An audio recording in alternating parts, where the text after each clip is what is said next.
Kelly P. from Green and Prosperous, and in this video, I'm going to show you how you can use two simple tools to stay on top of your planting and harvesting time, so you know when you should be cutting down your plants and maybe even preparing for your next batch of plantings.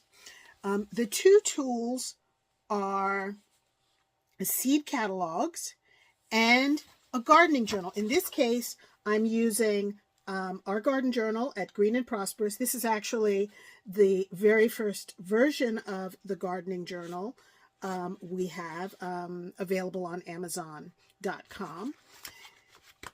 It no longer exists. It has now been updated and improved, and it has a new green cover. I'm in the process of converting the 8.5 by 11 version to a 6 by 9 version. I will post the links in the description for this video. So these two simple tools can make a huge difference in your ability to grow a lot of food in a small amount of space and continually keep your harvest coming. So as you can see here, I've got one of my two larger containers I'm going to be talking about. I've got a number of lacinato kale plants, and I have some broccoli here. It never did form a head. I'll talk about that in just a minute. And I have a curly kale plant here as well. And that's pretty much what I've been growing in this bottom bin for the past few weeks. Now, all of these plants were transplanted as quite large seedlings from my deep water culture countertop system.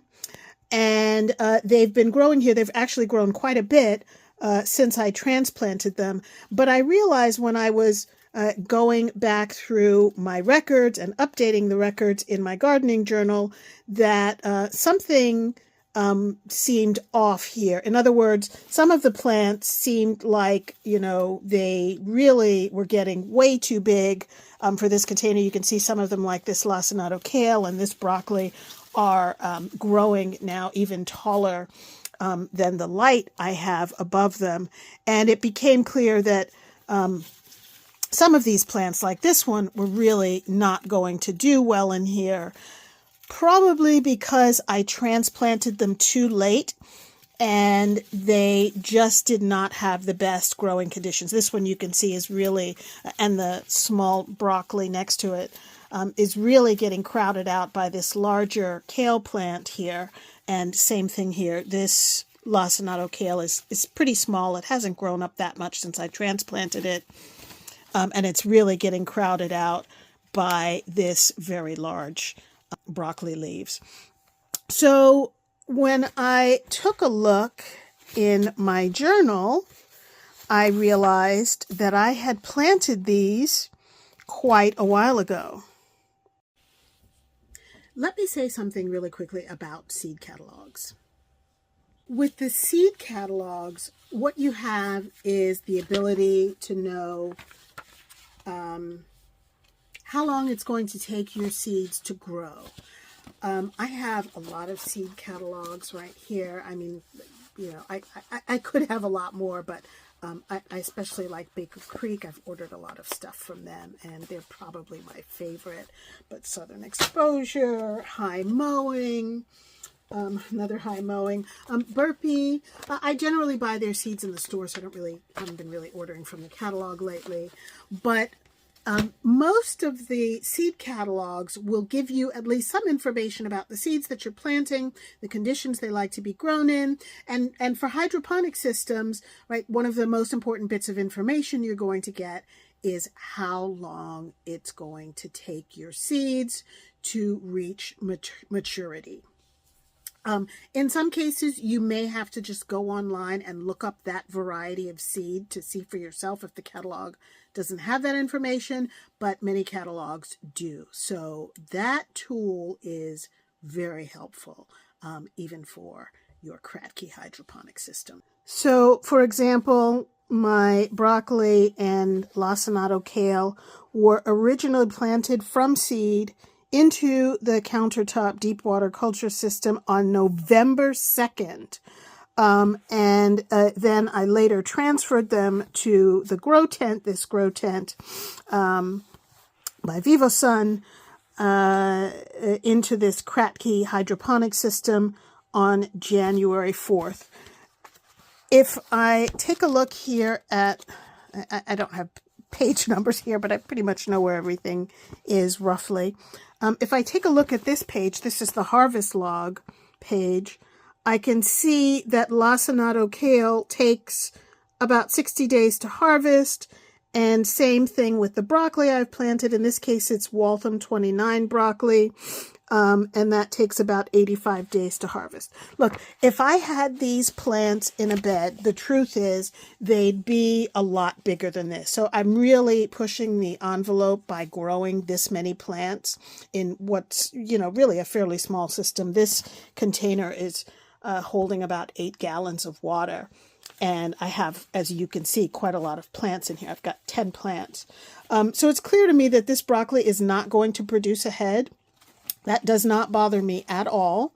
If I wanted to grow a broccoli plant that would produce a head, first of all, it would be small regardless, but I'd have to use a much bigger container, and it'd probably be better to have a single broccoli plant in that large container all on its own. But if you didn't know this already, broccoli leaves are just delicious. They're, in fact, my favorite leafy green, and it's really a shame that here in the U.S., grocery stores, at least as far as I know, don't carry these. So I'll harvest these and happily enjoy the leaves from this plant. In the case of the kale, I think, even though it could probably grow a bit more, you see it spreads out quite far. And since I have a lot of lettuce seedlings that I want to transplant in here, I think the best thing to do would be to harvest everything, no matter how big it is at this point, and just go ahead and transplant my lettuce seedlings. As you can see up here, I've transplanted, again, the container I realize is too small, but I have 3 May Queen lettuce seedlings growing in here, which I've transplanted actually a little less than a week ago. They're doing really well right now. I'll probably have to top up that water pretty soon, as they are going through it pretty fast. But the rest of the plants here so far, mustard green in the back there, arugula in the front here. I've just got such a mishmash. Some bok choy right here, a couple of chiji masai, and then another broccoli plant and another curly kale plant. All of these so far seem to be quite happy, so I'll leave them in there. I may need to move them as some of them begin to grow taller.